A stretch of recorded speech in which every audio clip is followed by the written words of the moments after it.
Sundarban college of technology আজকের ICT ক্লাসে সবাইকে স্বাগত। তো আশা করি সবাই ভালো আছেন। আজকের ক্লাসে হচ্ছে আমরা ডাটা স্ট্রাকচার যে সাবজেক্টটা আছে, ডাটা স্ট্রাকচার এন্ড অ্যালগরিদম, এই সাবজেক্টের পূর্ণাঙ্গ একটা সাজেশন আপনাদেরকে দিয়ে দেওয়া হচ্ছে। আর এর সাথে হয়তো অল্প কিছু বাকি আছে, যেটা হয়তো কিছুদিন পরে আসতে পারে। এখন আহ, সেটা অল্প, ওইটা নিয়ে আপনাদের টেনশন করার কিছু নাই। আপনারা যদি এটাকে ফলো করেন মোটামুটি কভার আপ হয়ে যাবে, এটা থেকেই আপনারা টোটালটা পাবেন আশা করতেছি। আর বাকি যতটুকু আছে অতটুকু আমরা পরবর্তীতে, দেখা যাচ্ছে সেটা খুব অল্প, সেটা নিয়ে আপনাদের টেনশন করতে হবে না, ওইটা আমরা পরবর্তীতে আবারও গ্রুপের মধ্যে সাবমিট করে দিব। তো আশা করতেছি আপনাদের আর কোনো সাবজেক্ট নিয়ে কোনো মতামত যদি থাকে সেটা জানাবেন। আর প্রত্যেকটা সাবজেক্টের আপনার সাজেশন কিন্তু দেওয়া আছে গ্রুপের ভিতরে। যাদের এই সাজেশনটা দেওয়া নেই তারা একটু গ্রুপে যোগাযোগ করবেন, তখন গ্রুপ থেকে আপনাদেরকে দিয়ে দেওয়া হবে, বা ভাইয়া আছে উনি দিয়ে দিবে, বা আমরা বা ম্যাডাম বা আমি যে কেউ একজন আপনাদেরকে এটা দিয়ে দিব, যার কাছে যেটা আছে। তো আমি আমার সাবজেক্টের কথা বলতেছি, আমি আসলে আপনাদেরকে দুইটা সাবজেক্ট প্রোভাইড করতেছি এখানে। একটা হচ্ছে পাইথন, আর একটা হচ্ছে যে আপনার কম্পিউটার ফান্ডামেন্টালস, ঠিক আছে, অ্যান্ড অপারেটিং সিস্টেম, এই দুইটা হচ্ছে আমার সাবজেক্টের ভিতরে গেল। তো আমি পাইথন এবং computer fundamentals and operating system দুইটার সাজেশনই আপনাদের গ্রুপের ভিতরে দিয়ে দিয়েছি। আর ম্যাডামের ছিল হচ্ছে ডাটা স্ট্রাকচার অ্যান্ড অ্যালগোরিদম, এটা আজকে দিয়ে দিলাম। আর স্যারের কাছে একটা আছে কম্পিউটার অফিস অ্যাপ্লিকেশন। তো স্যার এটা সাজেশন মেবি স্যার প্রোভাইড করে দিছে আপনাদেরকে, আপনারা হয়তো ইতিমধ্যে পেয়ে গিয়েছেন। আরেকটা সাবজেক্ট আছে বিজনেস ইংলিশ। তো আমাদের টোটাল এই পাঁচটা সাবজেক্ট পরীক্ষায় মানে অংশগ্রহণ করতে হবে, এই পাঁচটা সাবজেক্টের। এখন আপনাদের যদি কোনো সমস্যা থাকে বা কোনো বিষয়ে কোনো সমস্যা থাকে, আমাদের বিষয়গুলো বিশেষ করে বলতেছি, মানে আমাদের আইসিটি রিলেটেড বিষয়গুলো, কারণ যেহেতু বিজনেস ইংলিশ আমাদের অন্য স্যার নেন, তো ওইটার কথা বলতে পারবো না, বাট আমাদের যে বিষয়গুলো আছে, ডিপার্টমেন্টাল যে বিষয়গুলো আছে, এখানে যদি আপনাদের কোনো সমস্যা থাকে বা কোনো সমস্যা ফেস করে থাকেন বা কোনো কিছু জিজ্ঞাসা থাকে, সেটা অবশ্যই গ্রুপের মধ্যে আপনারা প্রশ্ন করবেন। অথবা চাইলে আমাদের ফোন নাম্বার আছে, সেইখানে আপনারা একটু যোগাযোগ করে নেবেন যদি কোনো বিষয়ে সমস্যা থাকে, আর আপনাদের মূল্যবান মতামত জানাবেন। ঠিক আছে।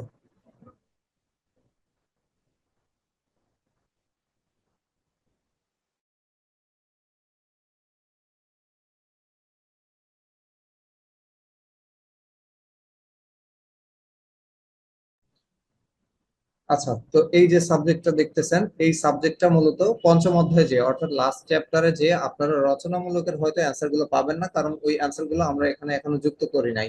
তো এই অ্যান্সারটা খুব শীঘ্রই এখানে যুক্ত করে দেওয়া হবে। তখন এই শীটের যে বাকি অংশটুকু আছে, অর্থাৎ ওই উত্তরের যে অংশটুকু আছে, এই অংশটুকু ওইখানে চলে যাবে, গ্রুপের মধ্যে আপনারা পেয়ে যাবেন। ততক্ষণে আপনারা এই আপনাদের যে চতুর্থ অধ্যায় পর্যন্ত, অর্থাৎ পঞ্চম অধ্যায়ের সংক্ষিপ্ত অতি সংক্ষিপ্ত পর্যন্ত আশা করি শেষ করে ফেলবেন। আর আপনাদের পড়ার একটা ধাপ আমি একটু সহজ করে দেই, আপনারা শুরুতেই রচনামূলক আপনাদেরকে পড়তে যাওয়ার কোনো দরকার নেই, আপনারা অতি সংক্ষিপ্ত এবং সংক্ষিপ্ত গুলোকে আগে টার্গেট করবেন। সংক্ষিপ্ত এবং অতি সংক্ষিপ্ত গুলো শেষ করার পরে তখন দেখবেন আপনাদের ম্যাক্সিমাম টাইপ অফ ব্রড যে প্রশ্নগুলো আছে এগুলো আপনারা করে ফেলতে পারবেন। বা অনেকেই আছে দেখা যাচ্ছে সংক্ষিপ্ত অতি সংক্ষিপ্ত করার পরে ইজি ভাবে এখানে যে ব্রড দেওয়া থাকবে, চারটা বা পাঁচটা প্রশ্ন দেওয়া থাকবে, এর থেকে দুইটা প্রশ্ন আপনি ইজি ভাবে লিখতে পারবেন। তো ব্রড নিয়ে আপনার এক্সট্রা কোনো চিন্তা করার দরকার নেই, আপনি সংক্ষিপ্ত এবং অতি সংক্ষিপ্ত এইগুলো শেষ করে ফেলেন। এইগুলো শেষ করে ফেললে আপনার দেখা যাচ্ছে 80% কাভার আপ হয়ে যাবে, আপনার সাজেশনের বা সিলেবাসের 80% কাভার আপ হয়ে যাবে। বাকি অংশটুকু আপনি এর ভিতর থেকে কিছু কিছু ব্রড প্রশ্ন, যেমন প্রতি চ্যাপ্টার থেকে দেখা যাচ্ছে দুইটা বা তিনটা করে ব্রড থাকতে পারে, সেইখান থেকে আপনি আবার একটু আমাদের শরণাপন্ন হয়ে যে এর ভিতর থেকে বেশি বেশি ইম্পর্টেন্ট কোনগুলো আছে সেইগুলো যদি একটু ফলো আপ করে নেন, তাহলে আশা করা যায় আপনার ওই পাঁচটা পড় থেকে আপনি তিনটা পড় আপনি মাস্ট বি এখান থেকে নিতে পারবেন, বা আপনার প্রশ্নে কমন আপনি পাবেন। তো আপনারা একটু সহজ করে নিবেন, আর কি বিষয়টাকে একটু সহজ করে নিবেন, যেহেতু আমার যে সাবজেক্টটা আছে পাইথন প্রোগ্রামিং, এই সাবজেক্টটা মূলত চ্যাপ্টার অনেকগুলা, 12টা মেবি চ্যাপ্টার আছে এখানে। তো অতগুলো চ্যাপ্টার আসলে পড়ে শেষ করাটাও আমাদের জন্য টাফ, সেটা তো খুবই ভালো রকম বুঝতে পারতেছি, এবং আমরা সেটা করতেও পারবো না। তো এর ভিতরে সহজ করে একটু টার্গেট করেন যেন আমরা লিখতে পারি আসলে পরীক্ষার খাতায়। আর শুরুতে যদি আপনি ব্রডকে টার্গেট করে আগাইতে থাকেন তাহলে দেখা যাচ্ছে আপনার জন্য কষ্টকর হয়ে যাবে। যদিও ব্রড প্রশ্নের মান এখানে দেওয়া থাকে বেশি, তো সেই ক্ষেত্রে আপনি ব্রড করতে গেলে যদি কোনো কারণে মিস হয়ে যায় বা ওই ব্রডটা না আসে, সেই ক্ষেত্রে আপনার কষ্টকর হয়ে যাবে কিন্তু মার্কস ওঠানো। তো সেই ক্ষেত্রে আপনি অবশ্যই টার্গেট করবেন সংক্ষিপ্ত এবং অতি সংক্ষিপ্ত গুলো আগে শেষ করার, এবং শেষ করে দেন এখান থেকে আপনার যে কয়টা ব্রড মনে হয় যে ঠিক আছে আমার এই কয়টা ব্রড হলে ভালো হয়, আপনি সেই কয়টা ব্রড মুখস্থ করবেন। যেগুলো আপনার জন্য সহজ হয় সেটা আপনি প্রতি চ্যাপ্টার থেকে একটা করেও করতে পারেন। আবার দেখা যাচ্ছে সব চ্যাপ্টার না করে আপনি কিছু কিছু চ্যাপ্টার থেকে, যেমন ফার্স্ট চ্যাপ্টার বা থার্ড চ্যাপ্টার, এরকম কিছু কিছু চ্যাপ্টার থেকে আপনি তিনটা বা চারটা প্রশ্ন এইভাবে কভার আপ করে নেবেন, যেন আপনার যদি কোনো ব্রড প্রশ্ন, আমি কথার কথা বলছি, যদিও ব্রড আপনাদের সংক্ষিপ্ত অতি সংক্ষিপ্ত কভার করলে আপনারা ব্রড পেয়ে যাবেন, পূর্ণাঙ্গভাবে আপনারা ব্রড পাবেন। এরপরেও যদি আপনাদের ব্রড না বাঁধে তাহলে আপনারা ওই যে প্রশ্নগুলো মুখস্থ করে রাখবেন, কাইন্ডলি ওই দাগগুলো আপনি যথারীতি দাগ নম্বর দিয়ে ভূমিকা এবং উপসংহারটা আপনার প্রশ্নে যতটুকু চেয়েছে বা যেটা বলেছে এই অংশে আপনি কিছু কথা লিখবেন আপনার শুরুতে, অর্থাৎ ভূমিকাতে কিছু কথা লিখলেন, এবং উপসংহারে অর্থাৎ শেষ করার আগে, অ্যান্সারটা শেষ করার আগ মুহূর্তের যে অংশটা, সেই অংশে আপনার প্রশ্নের সাথে মিল রেখে আপনি কিছু একটা অংশ লিখে দিবেন। আর বাকি যে ভিতরের অংশগুলো আছে, আপনি যে কোনো চ্যাপ্টার থেকে পড়ুক না কেন, ব্রড প্রশ্ন যে কোনো চ্যাপ্টার থেকে আসুক, আপনি যে অ্যান্সার গুলো পড়ে রাখছেন সেই অ্যান্সার গুলো লিখবেন। যদি আপনার ওই অধ্যায় থেকে চ্যাপ্টার গুলো কম, মানে প্রশ্নগুলো আপনি কমন পেয়ে যান, সেক্ষেত্রে তো আপনার টেনশনের কোনো বিষয় নেই। আর যদি আপনি দেখেন যে আপনার পাঁচটা প্রশ্ন, কিন্তু পাঁচটা প্রশ্ন থেকে কোনো কিছুই আপনার জন্য কমন আসে নাই, সেই ক্ষেত্রে আপনি এইখান থেকে নির্দিষ্ট কোনো দুইটা বা তিনটা প্রশ্ন মুখস্থ করে যাবেন। আপনি প্রশ্নের শুরুতে প্রশ্নের সাথে মিল রেখে ভূমিকার অংশ এবং উপসংহারের অংশ লিখবেন। ভিতরের যে অংশটা আছে, ভিতরের অংশে আপনি যে প্রশ্নগুলো মুখস্থ করে গিয়েছেন বা যে দুইটা বা একটা প্রশ্ন আপনি ব্রড মুখস্থ করে গিয়েছেন, সেই প্রশ্নের অ্যান্সারটা ওই ভিতরে লিখে দেবেন। এবং সেটা, এটা আপনার দুইটার ক্ষেত্রেও লিখতে পারেন বা তিনটা প্রশ্ন বা পাঁচটা প্রশ্নের ক্ষেত্রেও লিখতে পারেন যদি আপনার প্রশ্নটা না বাঁধে। অন্যথায় আপনি কি করবেন, যদি আপনার বেঁধে যায় তাহলে তো আপনি অ্যান্সারটা লিখতেছেনই। আর যদি না বাঁধে, এমনও হয়েছে যে দেখা যাচ্ছে আপনার বাড়তেছে না, কিন্তু আপনি অতি সংক্ষিপ্ত সংক্ষিপ্ত ওই চ্যাপ্টারে বা ওই অধ্যায়ের অতি সংক্ষিপ্ত সংক্ষিপ্ত গুলো পড়ার কারণে আপনি কিন্তু একটা ধারণা পাবেন। এখন সেই ধারণার আলোকে আপনি অতি সংক্ষিপ্ত সংক্ষিপ্ত এবং আপনার নিজস্ব একটু ধারণা নিয়ে আপনি ওই প্রশ্নগুলো কভার আপ করে আসতে পারবেন। হ্যাঁ, সেই ক্ষেত্রে দেখা যাচ্ছে আপনি 2 পেজের জায়গায় 1 পেজ লিখতে পারবেন, কিন্তু আপনি মোটামুটি দাগ নম্বরটা টাচ করতে পারবেন, যেন আপনার মোটামুটি নাম্বার দেওয়ার একটা জায়গা থাকে। ঠিক আছে? তো কখনোই প্রশ্ন আসলে প্রত্যেকটা চ্যাপ্টারে আপনি করার সময় কখনোই প্রশ্ন বাদ দিয়ে আসবেন না। যথারীতি চেষ্টা করবেন প্রশ্নগুলোকে আপনি টাচ করে আসার, অর্থাৎ খালি ছেড়ে আসবেন না, নাম্বার দেওয়ার মতো জায়গা রেখে আসবেন। ইনশাল্লাহ আশা করি কোনো রকম সমস্যার মধ্যে পড়বেন না। আর এরপরে যদি কোনো পরামর্শ বা সলিউশন দরকার হয় বা কোনো কিছু বুঝতে সমস্যা হয়, সেই ক্ষেত্রে গ্রুপে যোগাযোগ করবেন, অথবা আমাদের ফোন নাম্বার আছে, হোয়াটসঅ্যাপ আছে, আপনারা হোয়াটসঅ্যাপে একটু যোগাযোগ করে নিতে পারবেন যে স্যার এটা সমস্যা বা এটা বুঝতে পারতেছি না বা এটা কিভাবে হবে, একটু সহজ করে দেন বা একটু সলিউশন দেন। সেক্ষেত্রে আমরা আপনাদেরকে সলিউশন প্রোভাইড করবো ইনশাল্লাহ। ঠিক আছে?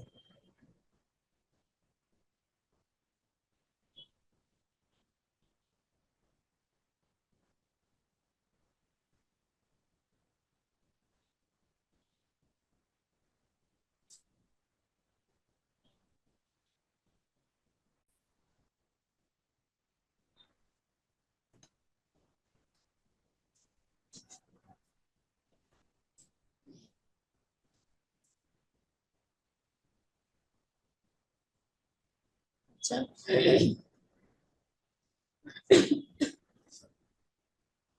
আমরা কোন পর্যন্ত দেখছিলাম?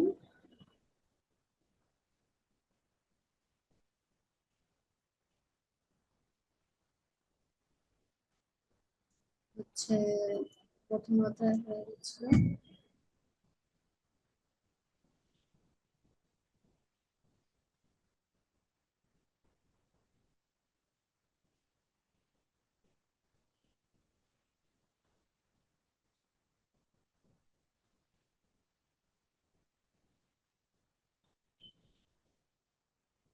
দ্বিতীয় অধ্যায় হয়ে গেছিল।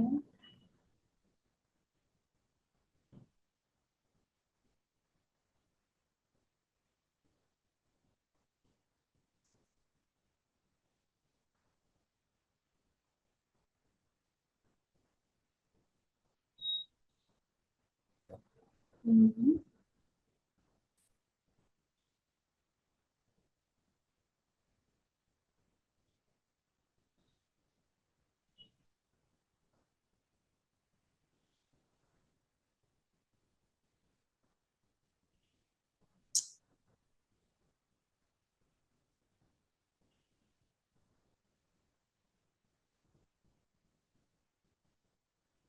টেস্টিং।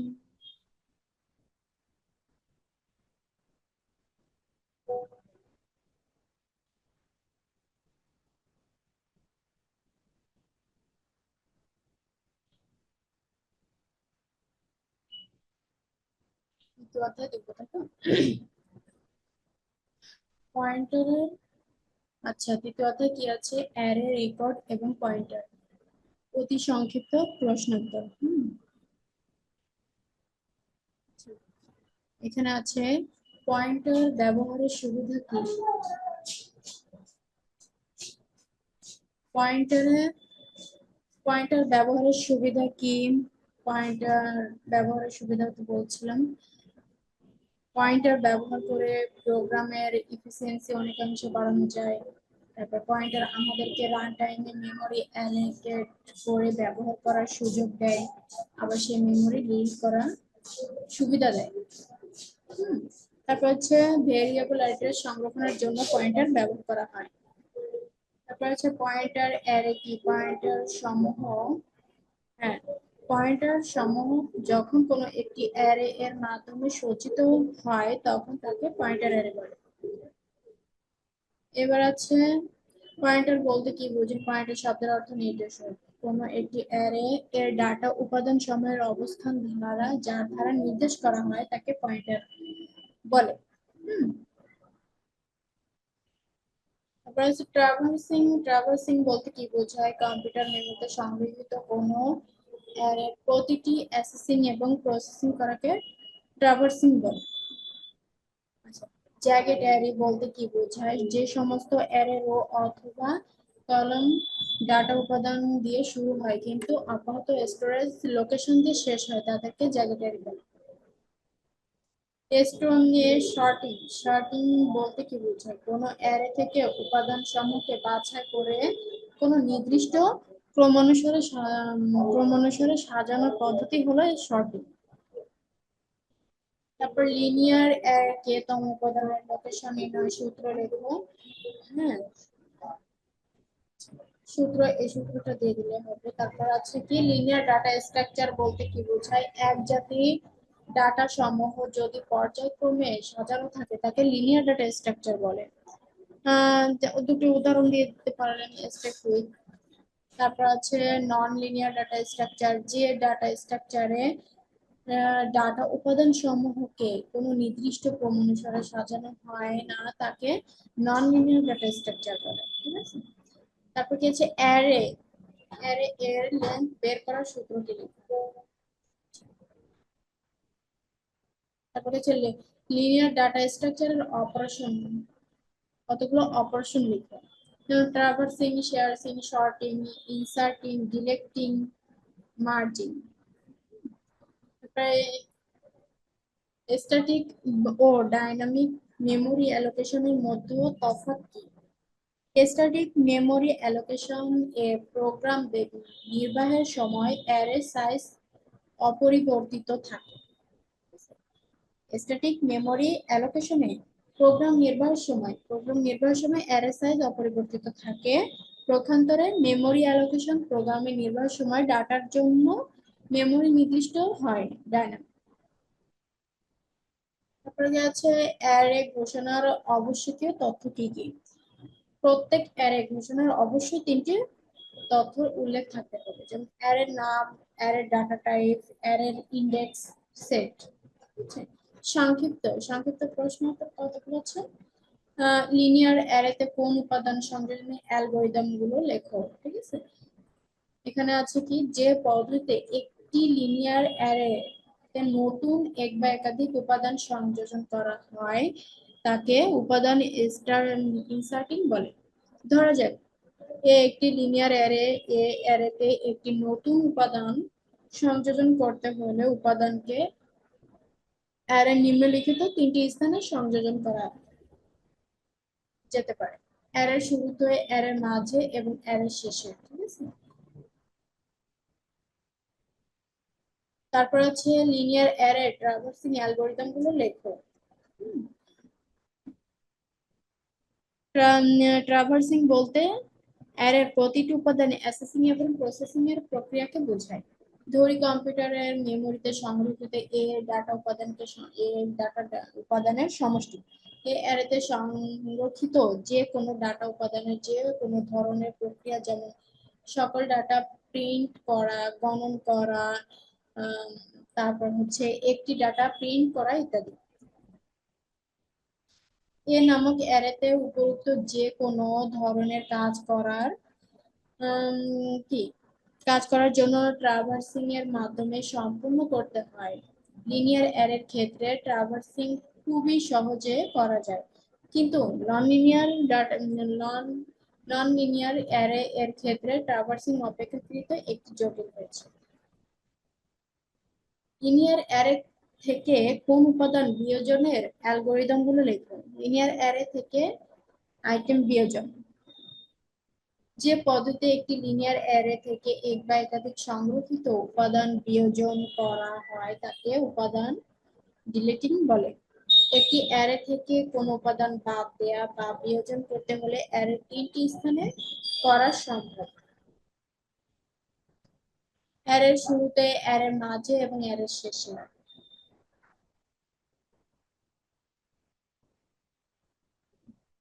তারপর আছে লিনিয়ার অ্যারেকে কে তম উপাদানের লোকেশন নির্ণয়ের সূত্রটি দেখবেন। লিনিয়ার অ্যারেতে কিভাবে মেমোরিতে উপস্থাপন করা যায়। লিনিয়ার অ্যারেতে মেমোরির উপস্থাপন, ধরা যাক এল এ হচ্ছে কম্পিউটার মেমোরি সংরক্ষিত একটি লিনিয়ার অ্যারে। কম্পিউটার মেমোরিতে সংরক্ষিত অ্যারের উপাদান সমূহকে খুব সহজে মেমোরি পর্যায়ক্রমিক অ্যাড্রেস দ্বারা উপস্থাপন করা যায়। অ্যারে এর এলিমেন্ট সমূহকে সাধারণ রো বা কলাম অনুযায়ী সংরক্ষণ করা যায়। একটি অ্যারে এর শুরু স্থানের অ্যাড্রেস জানা থাকলে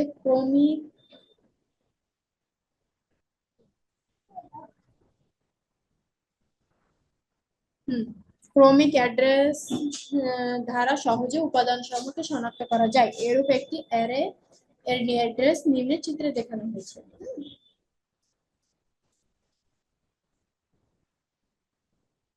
তারপর আছে কি রচনামূলক, আছে কি ম্যাট্রিক্স এর গুণন পদ্ধতি অ্যালগরিদমের সহ বর্ণনা করো। তারপর আছে 2 নম্বরে আছে কি, এগুলো দিলেই হচ্ছে আপনাদের সুন্দরভাবে। আর 2 নম্বরে আছে কি, দ্বিমাত্রিক অ্যারেতে মেমরি উপস্থাপন পদ্ধতি বর্ণনা করো। 4 অধ্যায় হচ্ছে লিংকড লিস্ট, অতি সংক্ষিপ্ত। ডাইনামিক মেমোরি অ্যালোকেশন কাকে বলে? ডাইনামিক মেমোরি অ্যালোকেশন হলো এক ধরনের মেমোরি ম্যানেজমেন্ট কৌশল। এর সাহায্য যে কোনো সাইজ এবং দৈর্ঘ্য ডাটা টাইপ এবং ডাটা স্ট্রাকচার তৈরি করা যায়। ডাইনামিক অ্যারে আর লিংকড লিস্ট। তারপরে হচ্ছে কি, লিংকড লিস্ট কাকে বলে? হ্যাঁ, স্টার্চ ও নাল পয়েন্টার কাজ কি? তারপর স্ট্রাভিসিং কাকে বলে? লিংকড লিস্টের স্ট্রাভিসিং বলতে লিস্টে সংরক্ষিত তথ্য প্রক্রিয়াকরণের পর এক নোড স্থানান্তর করা বোঝায়।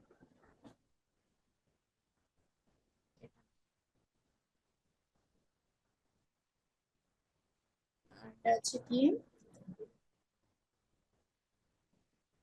সকল লিফ এবং নন নোড সকল লিফ এবং নোড, কিন্তু সকল নোড লিফ নয়। কেন? লিফ নোড বলতে আমরা ওই সকল নোডগুলোকে বুঝি যার নেক্সট পয়েন্টার ফিল্ড হয় নাল। প্রতিটি লেন্থ নোড এর প্রিন্ট নোড থাকে যা ট্রি এর রোড পর্যন্ত বিস্তৃত। এবার আছে কি সংক্ষিপ্ত সংক্ষিপ্ত প্রশ্নোত্তর আছে কি আপনার লিংক লিস্ট ট্রাভার্সিং এর অ্যালগরিদম দেখাও।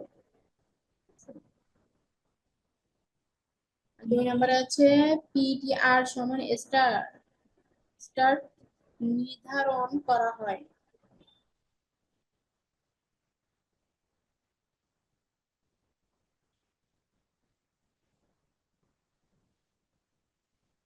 যতক্ষণ আচ্ছা।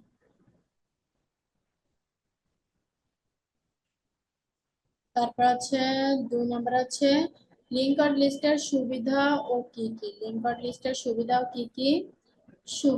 সুবিধাগুলো সুবিধাও কি কি, যে কোনো সংখ্যক ডাটা নিয়ে কাজ করা যায়। লিস্টে যখন নতুন ডাটা যোগ করা হয় তখন ডাটার সাইজ অনুযায়ী সাংখ্যিকভাবে লিস্টের সাইজ বৃদ্ধি পায়। লিঙ্কড লিস্ট পদ্ধতিতে ডাটার সাইজ পূর্বে নির্ধারণের প্রয়োজন হয় না। প্রোগ্রামে ব্যবহৃত ডাটা দক্ষতার সাথে নিয়ন্ত্রণ করা যায় এবং মেমোরি স্পেস বহুলাংশে কমিয়ে আনা সম্ভব হয়। এবার আছে কি লিঙ্কড। 3 নম্বর আছে লিঙ্কড লিস্টে ও অ্যারের মধ্যে পার্থক্য। এটা হচ্ছে লিঙ্কড লিস্ট আর এখানে হচ্ছে অ্যারে। লিঙ্কড লিস্ট হচ্ছে অ্যারের ডাটা উপাদানগুলো পাশাপাশি সজ্জিত থাকে, আর অ্যারে হচ্ছে লিঙ্কড লিস্টের ডাটা উপাদান গুলো ছড়ানো এবং প্রত্যেকটা লিঙ্কড লিস্টের ডাটা উপাদানগুলো ছড়ানো থাকে।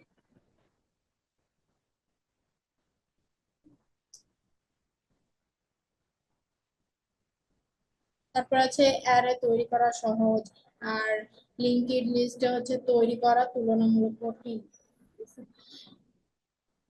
অ্যারে স্ট্যাটিক্যালি ডাটা সংরক্ষণ করে বিধায় ওভারফ্লো এক্ষেত্রে বড় একটা সমস্যা। আর লিঙ্কড লিস্ট ডাইনামিক ডাটা স্টোরেজের সুবিধা প্রদান করে বিধায় জায়গা ফাঁকা থাকা পর্যন্ত ওভারফ্লো কোনো সমস্যা হয় না।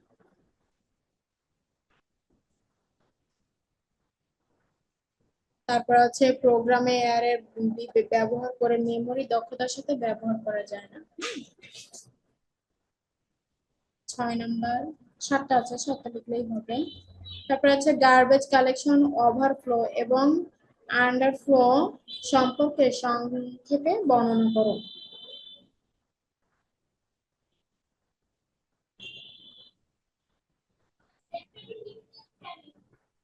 কোন লিস্টের যে সমস্ত নোডে এ জাতি সমগ্র উম, সমগ্র লিস্ট ফ্রি করার ক্ষেত্রেও এটি সমানভাবে প্রযোজ্য।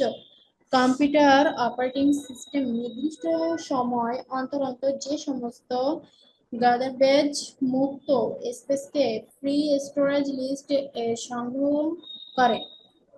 যে কৌশলে এই সংগ্রহের কাজটি সম্পাদিত হয় তাকে গার্বেজ কালেকশন বলে। তারপর হচ্ছে কি হুম ওভারফ্লো। ওভারফ্লো আছে ওভারফ্লো, আন্ডারফ্লো। তারপর হচ্ছে মেমোরিতে কিভাবে লিঙ্কড লিস্ট উপস্থাপন করা যায় 6 নম্বরে। 7 নম্বর আছে লিঙ্কড লিস্টের সুবিধা অসুবিধাগুলো লেখো। লিঙ্কড লিস্টের সুবিধা অসুবিধাগুলো, ডাটার সাইজ পূর্বে নির্ধারণের প্রয়োজন হয় না, যে কোনো সংখ্যক নতুন ডাটা যোগ করা যায়। আর অসুবিধাগুলো হচ্ছে এই লিঙ্কড লিস্টে ডাটা সংযুক্তির জন্য লিঙ্ক স্পেস এবং